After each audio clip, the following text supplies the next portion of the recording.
Hello people, and welcome back to the channel. If this is the first time on the channel, a special welcome to you. I ask that you check out the rest of my videos. If you like what you see, give them a thumbs up, leave a comment, but more than anything, I'm asking that you subscribe to the channel. So this morning I woke up, went online, and as I was scrolling, an article out of Jamaica caught my attention where a woman in Trelawney was murdered while at church. As surprising as that was to me, the comments below the article headline drew my attention and caused me to be doing a video about it. So there is kind of like two surprises to this revelation to me. So okay, there's always been murders in Jamaica. There's always been violence highlighted in Jamaica. I mean, let's face it, in international media, we hear more about the violent activities in Jamaica more than we hear about anything else that's great about Jamaica. So as a Jamaican and being familiar with the country, violence is a norm. But violence in church is not a norm, you know, so it is a kind of surprise when you look at it from my standpoint. You know, I'm a 70s kid, so I know that bad men or gunmen or gangsters or whatever you want to label them in Jamaica usually have a certain amount of respect when it comes to God, the house of God, religion, and so on and so forth. So what I mean by that is usually the negative elements of Jamaica usually struggle between good and evil. However, they are labeled bad men, gunmen, gangsters because they usually get more pulled over to the evil side of things. So let's say in the 1970s, 1980s, up to maybe the 1990s, someone getting killed in a church violently, deliberately is an unheard of thing. However, even though it's unheard of, let's face it, you know, murder, especially premeditated murder, it's an act of evil. It's an act that's fueled by the devil. Whoever is behind the gun, whoever is behind the trigger is a servant of the devil. So in reality, should we truly be surprised that someone was gunned down in a church? After giving it thought, I said, no, we shouldn't be surprised because the devil is alive and this is a work of the devil and this is what the devil do. The devil is an arch enemy against God Almighty, so his servants will have no regard or no respect for the house of God or for a Christian.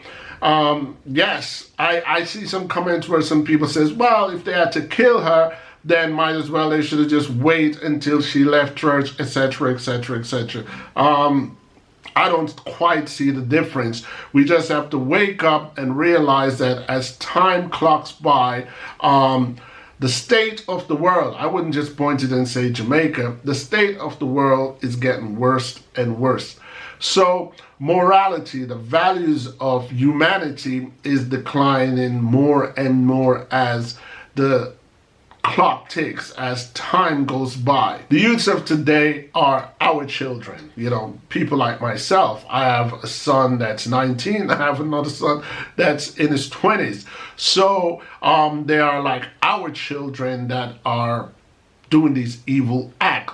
So in reality, my question is, who's to be blamed? Why did gunmen and gangsters in the 1980s and the 1970s would not dare to commit a crime such as this inside of a church, and the kids of the 1990s and the 21st century don't think twice about doing it? Maybe it's because the teaching to fear God, or the Christianity that used to once grip Jamaica and embed itself as a part of the Jamaican culture, is being less and less taught. It's being less and less promoted. So as time goes by, you will realize that the children, it's not that they don't fear God, it's just that they don't know God, or they have not heard of God, or it's not being taught to them as much to value another human life or to fear God Almighty, who has created the heavens and the earth and people such as ourselves and every breathing thing. So when we were growing up as children, we feared God as if we expect him to come around the corner every time we took 10 cents out of our mom purse or tell our parents a lie. It's like we expect God to show up the next day. It was preached to us and taught to us in a way that we truly fear God. Jamaicans were brought up as strong Christians, strong believer in God, strong believer in the 10 Commandments when I was a child. So that is dead. It's nothing we can actually say or do right now that's going to reverse that act. But we need to look into ourselves as a nation and as parents, because let's face it, every time you look into the newspaper, the crimes are committed 99% by children in their 20s and late teens. And let's face it, that is our dumb era. As human beings, that is the era of our life that most of us makes the most mistakes of our life. So that's kind of an era that I would call the dumb era for all human beings, not just Jamaicans. So we can point to the government and say the government is not doing this and not doing that, and the corruption of guns being in the country and so on and so forth. But at the same time, we also have to point to the two teaching points, which is home and school. I don't know what it's like in Jamaica now. I don't know if devotions and prayers are mandatory like it were back in the day. I don't know if religious education is still a part of school curriculums and so on and so forth. But when we were growing up in Jamaica, when I was growing up in Jamaica in the 1970s and the 80s, crime was still an active thing. Crime was still an ongoing thing.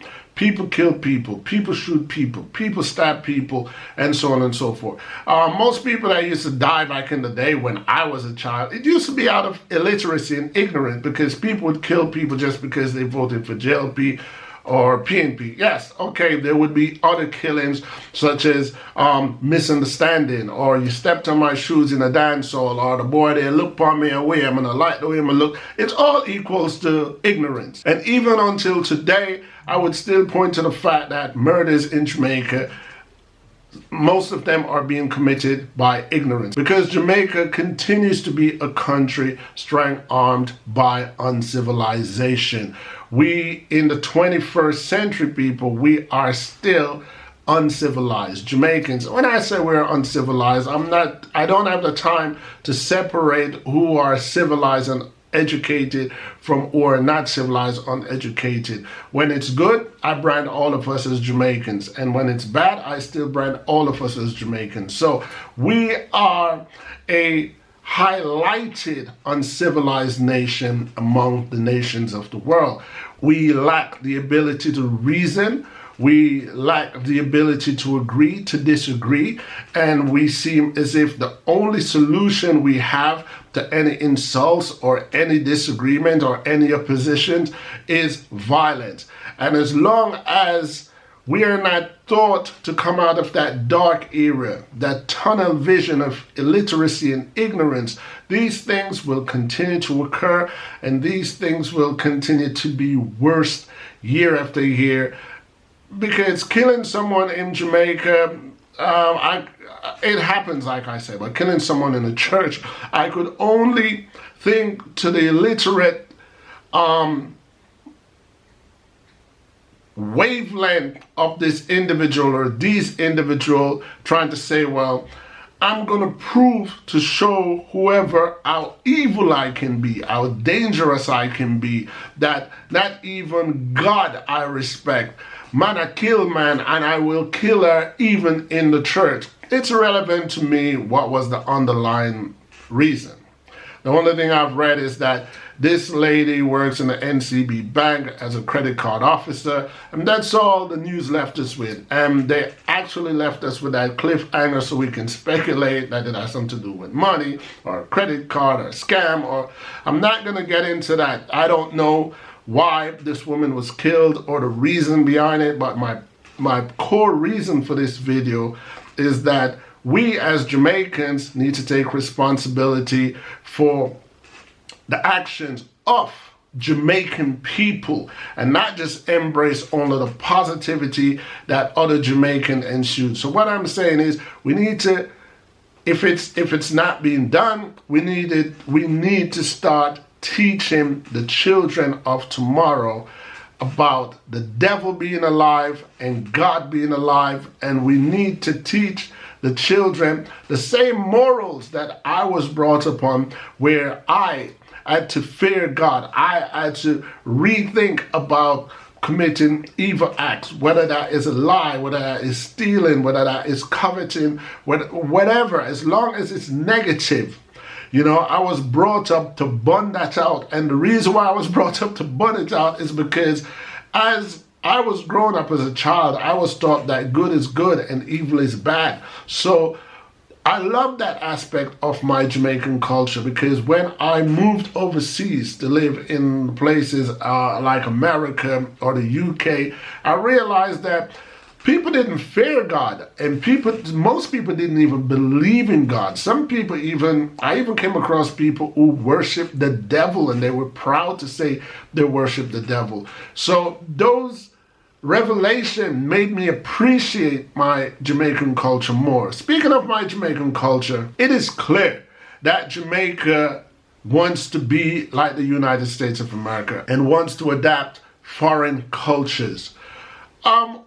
That kind of disappoints me, because as much as I love to visit foreign and live in foreign, there's a certain personal pride that I take because I am from somewhere different, because I'm from somewhere with different morals, different beliefs, different point of view.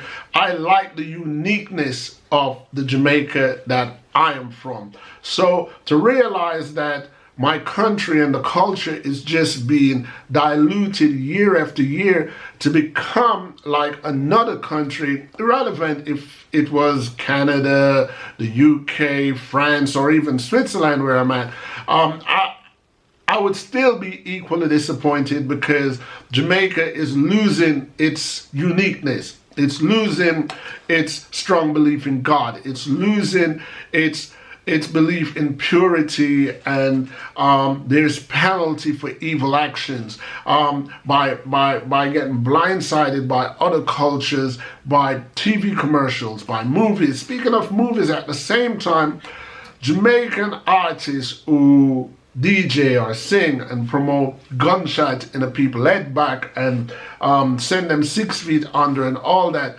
At the same time, I'm not saying change your lyrics, but I'm saying find some platform, whether that's TVJ or CVM or on a YouTube channel or whatever, and let the youths know that your argument is fiction. Your argument is merely fiction, entertainment that you do as an artist, as a poet, just to make money and stimulate the imagination, and implore to these kids that they should not go out and actually exercise this in real life, because there are penalties to their action, there are consequences to whatever they do, and they will be imprisoned, or in turn their soul will be doomed people.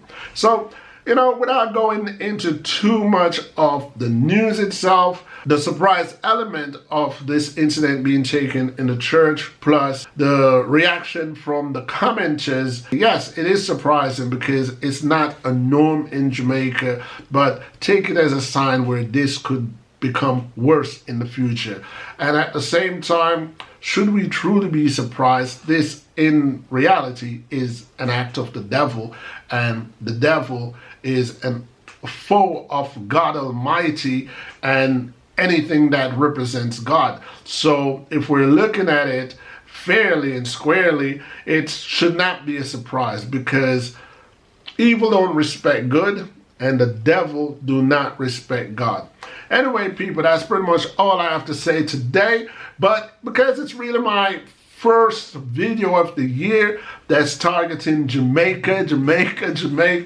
I decided to do an exclusive big up segment by bigging up 10 of my subscribers in this segment. Big up yourself to the maximum. Big up yourself to the maximum.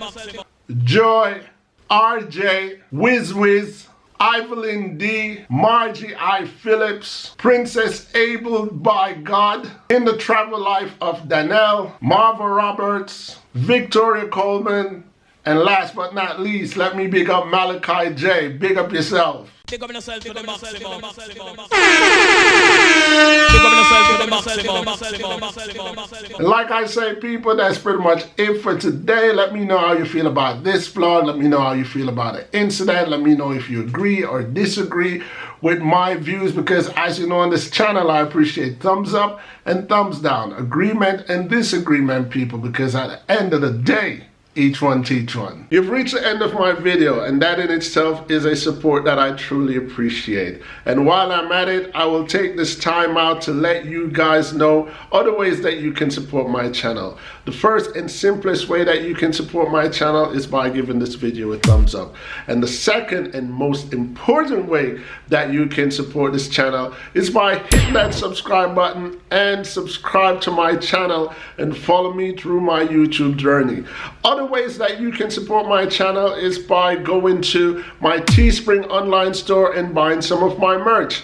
And another way that you guys can also support this channel is by joining me in Patreon to give me a contribution to support what I do in YouTube and what I do to entertain you guys. Once again, I want to thank you guys for your continuous support and ask that you join me, Ian T. Sebast, on YouTube and see where my journey takes me. Until next time, people, peace.